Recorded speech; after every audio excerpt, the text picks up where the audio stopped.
గంధర్వుల చేతిలో ఓటమి పాలై పాండవుల ప్రాణభిక్షతో బయటపడ్డ దుర్యోధనుడు అవమాన భారంతో హస్తిన చేరుకొని ఆత్మహత్యకు పూనుకుంటాడు. అప్పుడు దుర్యోధనుడికి ఆసురీ శక్తులు ధైర్యాన్ని నూరిపోస్తాయి. పాండవులను మట్టి కరిపిస్తామనే భరోసానిస్తాయి. రాక్షస సమూహమిచ్చిన హామీతో విర్రవీగిన దుర్యోధనుడు కురుక్షేత్ర సంగ్రామానికి సంసిద్ధుడవుతాడు. మహాభారతంలోని ఈ ఘట్టం నేటి రాజకీయాలకు సరిగ్గా సరిపోతుంది. అదెలాగా అంటారా? అయితే నేను చెప్పేది పూర్తిగా వినండి. రాహుల్ గాంధీ ఈ మధ్య రాజ్యాంగ ప్రతిని అన్ని వేదికలపై చూపిస్తూ రాజ్యాంగం ప్రమాదంలో పడిందని, ప్రజాస్వామ్యాన్ని పరిరక్షించాల్సిన బాధ్యత మనపై ఉందని తెగ బాధపడిపోతున్నారు. అటు అఖిలేష్, తేజస్వి యాదవ్, స్టాలిన్ కూడా ఇదే అంశంపై తెగ ఇదైపోతున్నారు. బంగారు పళ్ళెల్లో తిని పెరిగిన ఈ వారసులు ఇప్పుడు బలహీన వర్గాల బాగోగుల గురించి బాధపడిపోతున్నారు. ఎంత ఆశ్చర్యం! రాహుల్ గాంధీ గారి నానమ్మ ఇందిరమ్మ చేసిన ఎమర్జెన్సీ హత్యాకాండ రాజ్యాంగ పరిరక్షణ విధానమా?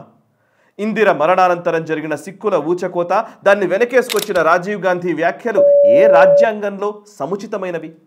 దేశాన్ని సింహభాగం పాలించిన కాంగ్రెస్ పార్టీ వారసుడికి రాజ్యాంగ ప్రతి ఇప్పుడు దొరికిందా? 50 ఏళ్లు వయసు వచ్చాక 10 ఏళ్లు ప్రతిపక్షంలో ఉండేసరికి ప్రజాస్వామ్యంపై ప్రేమ పుట్టుకొచ్చిందా?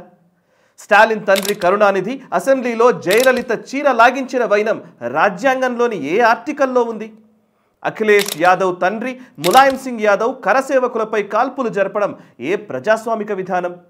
లాలూ ప్రసాద్ యాదవ్ గడ్డి కుంభకోణం అబద్ధమా?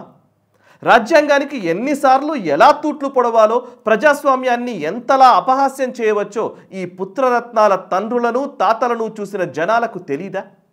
తండ్రుల అవినీతి ఆస్తులతో పాటు అధికారాన్ని కూడా వారసత్వంగా అనుభవిస్తున్న వీళ్లు సొంత కుటుంబాన్ని వదిలి సమాజం కోసమే తమ జీవితాల్ని అర్పించిన సంఘ్ ప్రచారకులను విమర్శిస్తున్నారు. ఇటలీ నియంత ముస్సోలిని ఫాసిస్టు పార్టీ సైన్యంలో పనిచేసిన మైనో మనవడు నేడు ఎమర్జెన్సీలో ఇందిర నిరంకుశ ప్రభుత్వంపై పోరాటం చేసిన నరేంద్ర మోడీని ఫాసిస్ట్ అని ఆరోపిస్తున్నాడు.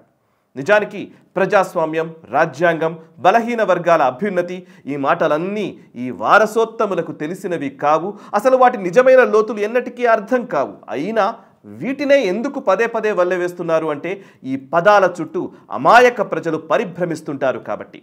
ఈ నినాదాలను బేస్ చేసుకునే డీప్ స్టేట్ అని పిలిచే ఆసురీ సామ్రాజ్యం ఆయా దేశాల్లో ప్రభుత్వాలను కూల్చగలిగింది కాబట్టి. దశాబ్దాలుగా అధికారం చెలాయించిన నాయకులు, వారి వారసులు నేడు చేస్తున్న ఆరోపణలు, నినాదాలు అన్నీ వారి విదేశీ బాస్ల నుంచి వచ్చిన ఆదేశాల ప్రకారమే. వారి దృష్టిలో బలహీన వర్గాలు అధికారానికి తెచ్చే ఆయుధాలు. రాజ్యాంగం వారి వ్యూహంలో ఒక వస్తువు. గెలవము అని తెలిసి యుద్ధానికి సిద్ధమైన నాటి దుర్యోధనుణ్ణి ఆసురీ శక్తులు నడిపించినట్లే నేటి విపక్షాలను విదేశీ శక్తులు ప్రేరేపిస్తున్నాయి. సో వారసులతో కొంచెం జాగ్రత్త.